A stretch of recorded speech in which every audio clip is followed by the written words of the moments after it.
દિવસ, 8મા ચંદ્રપ્રભુ સ્વામી 9 મહિના 7 દિવસ, 9મા શનિનાથ 8 મહિના 26 દિવસ, 10મા શીતળનાથ 9 મહિના 6 દિવસ, 11મા શ્રેયાંશનાથ 9 મહિના 6 દિવસ, 12મા વાસુપુત્ર સ્વામી 8 મહિના 20 દિવસ, 13મા વિમલનાથ 8 મહિના 21 દિવસ, 14મા અનંતનાથ 9 મહિના 6 દિવસ, 15મા ધર્મનાથ 8 મહિના 24 દિવસ, 16મા શાંતિનાથ 9 મહિના 6 દિવસ, 17મા કુંતુનાથ 9 મહિના 5 દિવસ, 18મા હરનાથ 9 મહિના 8 દિવસ, 19મા મલ્લીનાથ 9 મહિના 7 દિવસ, 20મા મુનિસુરત સ્વામી 9 મહિના 8 દિવસ, 21મા રવિનાથ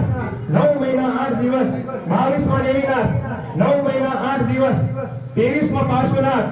9 મહિના 6 દિવસ, 24મા વર્ધમાન સ્વામી મહાવીર પ્રભુ 9 મહિના 7 દિવસ. તે વેળા સર્વ દિશાઓ જીત દાહીની દોષોથી રહિત નિર્મળ થઈ પવન શીતળ મંદ મંદ લહરીઓથી અનુકૂળ વાવા લાગ્યો. રજ તળવાથી દિશાઓ અંધકાર રહિત બની, કારણ કે ભગવાનના જન્મ સમયે સર્વત્ર ઉદ્વત હોય કાગ, ભુવન, કાળી ચકલી વગેરે પક્ષીઓના જય જય શબ્દો સર્વ ઉત્તમ સગવડ સૂચવવા લાગ્યા. પવન દક્ષિણાવર્તે ભમતો સુગંધ ફેલાવતો ગાવા લાગ્યો. સર્વ પૃથ્વી વિવિધ ધાન્યથી નિષ્પન્ન હતી, તેથી સર્વત્ર દેશના લોકો સુખી હતા અને હર્ષિત થયેલા લોકો પ્રસન્ન થઈને રાસ ગીત વગેરે ગાતા આનંદ કરતા હતા. તે સમયે ચંદ્રનો યોગ ઉત્તરા ફાલ્ગુની નક્ષત્રમાં થયો અને શુભ લગ્ન વેળાએ 7 ગ્રહો ઉચ્ચ સ્થાને હતા, તે આપણે જાણીએ. મેષમાં રવિ 10મા અંશે, વૃષભ રાશિ ચંદ્ર ત્રીજા અંશે, મકરમાં મંગળ 28મા અંશે, કન્યામાં બુધ 15મા અંશે, કર્કમાં ગુરુ 5મા અંશે, મીનમાં શુક્ર 27મા અંશે, તુલામાં શનિ 20મા અંશે. એનો ભાવ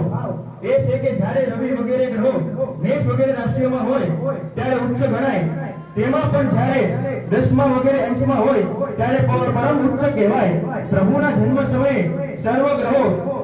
પરમ ઉચ્ચ હતા, તે પ્રત્યેકનું ફળ અનુક્રમે સુખી, ભોગી, ધનિક, નેતા, માંડલિક, રાજા અને ચક્રવર્તી થાય એમ સમજવું. તેમાં પણ જેના જન્મ સમયે 3 ગ્રહો ઉચ્ચ હોય તે રાજા, 5 ગ્રહો ઉચ્ચ હોય તે વાસુદેવ, 6 ગ્રહો ઉચ્ચ હોય તે ચક્રી અને 7 ગ્રહો ઉચ્ચ હોય તે તીર્થંકર થાય. પ્રભુના જન્મ સમયે 7 ગ્રહો ઉચ્ચ હતા. આથી 7 લગ્ન ઉત્તમ લગ્ન વેળાએ બરાબર મધ્ય રાત્રિએ જ્યારે સૌ સુખમાં મગ્ન હતું ત્યારે જ્ઞાનથી યુક્ત અને અનંત ગુણો નિધાન એવા પ્રભુનો બધા નમસ્કાર મહામંત્રનું સ્મરણ કરજો.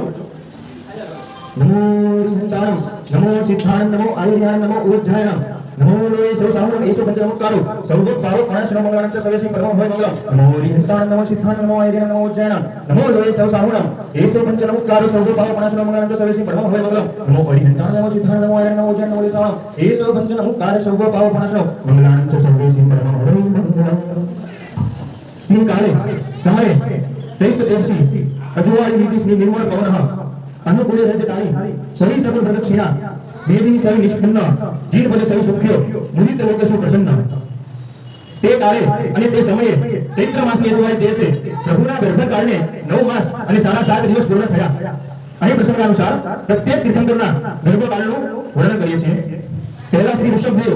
9 મહિના 4 દિવસ, બીજા શ્રી અજિતનાથ 8 મહિના 25 દિવસ, ત્રીજા શ્રી સંભવનાથ 9 મહિના 6 દિવસ, ચોથા અભિનંદન સ્વામી 8 મહિના 28 દિવસ, પાંચમા શુક્રનાથ 9 મહિના 6 દિવસ, છઠ્ઠા પદ્મપ્રભુ સ્વામી 9 મહિના 6 દિવસ, સાતમા સુપાર્શ્વનાથ 9 મહિના 19 દિવસ, આઠમા ચંદ્રપ્રભુ સ્વામી 9 મહિના 7 દિવસ, નવમા શુક્રનાથ 8 મહિના 26 દિવસ, દસમા શીતળનાથ 9 મહિના 6 દિવસ, 11મા શ્રેયાંશનાથ 9 મહિના 6 દિવસ, 12મા વાસુપુત્ર સ્વામી 8 મહિના 20 દિવસ, 13મા વિમલનાથ 8 મહિના 21 દિવસ, 14મા અનંતનાથ 9 મહિના 6 દિવસ, 15મા ધર્મનાથ 8 મહિના 26 દિવસ, 16મા શાંતિનાથ 9 મહિના 6 દિવસ, 17મા કુંતુનાથ 9 મહિના 5 દિવસ, 18મા હરનાથ 9 મહિના 8 દિવસ, 19મા મલ્લીનાથ 9 મહિના 7 દિવસ, 20મા મુનિસુરત સ્વામી 9 મહિના 8 દિવસ, 21મા રવિનાથ 9 મહિના 8 દિવસ, 22મા દેવીનાથ 9 મહિના 8 દિવસ, 23મા પાર્શ્વનાથ 9 મહિના 6 દિવસ, 24મા વર્ધમાન સ્વામી મહાપ્રભુ 9 મહિના 7 દિવસ તે વેળા સર્વ દિશાઓ દીપ દાહીની દોષોથી રહિત નિર્મળ થઈ પવન શીતળ મંગળ મંગળ લહરીઓથી અનુકૂળ વાવા લાગ્યો રજ દળવાથી દિશાઓ અંધકાર રહિત બની કારણ કે ભગવાનના જન્મ સમયે સર્વત્ર ઉદ્યોગ હોય કાળ ભુવન કાળી ચકલી વગેરે પક્ષીઓના જય તે શબ્દ સર્વ ઉત્તમ સગુણ સૂચવવા લાગ્યા પવન દક્ષિણાવર્તે ધમકો સુગંધ ફેલાવતો ગાવા લાગ્યો સર્વ પૃથ્વી વિવિધ ધાન્યથી ઉત્પન્ન હતી તેથી સર્વત્ર દેશના લોકો સુખી હતા અને હર્ષિત થયેલા લોકો પ્રસન્ન થઈને રાસ ગીત વગેરે ગાતા આનંદ કરતા હતા એ સમયે ચંદ્રનો યોગ ઉત્તરા ફાલ્ગુની નક્ષત્રમાં થયો અને શુભ લગ્ન વેળાએ 7 ગ્રહો ઉચ્ચ સ્થાને હતા તે આપણે જાણીએ મેષમાં રવિ 10મા અંશે વૃષભ રાશિ ચંદ્ર ત્રીજા અંશે મકરમાં મંગળ 28મા અંશે કન્યામાં બુધ 15મા અંશે કર્કમાં ગુરુ 5મા અંશે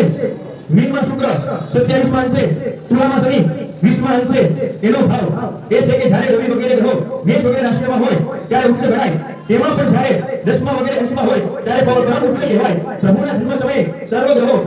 પરમ ઉચ્ચ હતા તે પ્રત્યેકનું ફળ અનુક્રમે સુખી ભોગી ધનિક નેતા આનંદિક રાજા અને ચક્રવર્તી થાય એમ સમજવું તેમાં પણ જેના જન્મ સમયે 3 ગ્રહો ઉચ્ચ હોય તે રાજા 5 ગ્રહો ઉચ્ચ હોય તે વાસુદેવ 6 ગ્રહો ઉચ્ચ હોય તે ચક્રી અને 7 ગ્રહો ઉચ્ચ હોય તે તીર્થંકર થાય પ્રભુના જન્મ સમયે 7 ગ્રહો ઉચ્ચ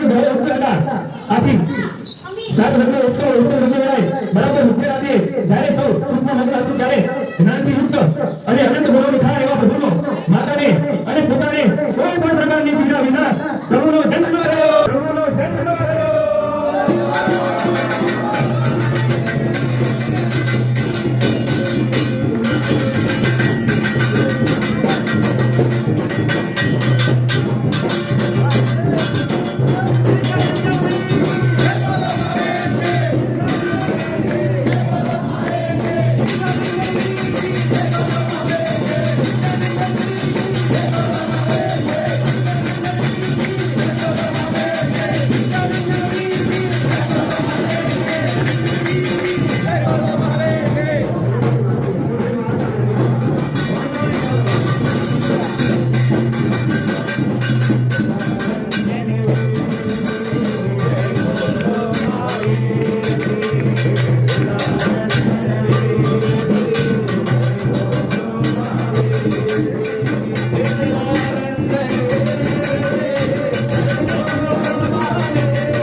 केसर पूजा दयालाल देवचंदભાઈ પરિવાર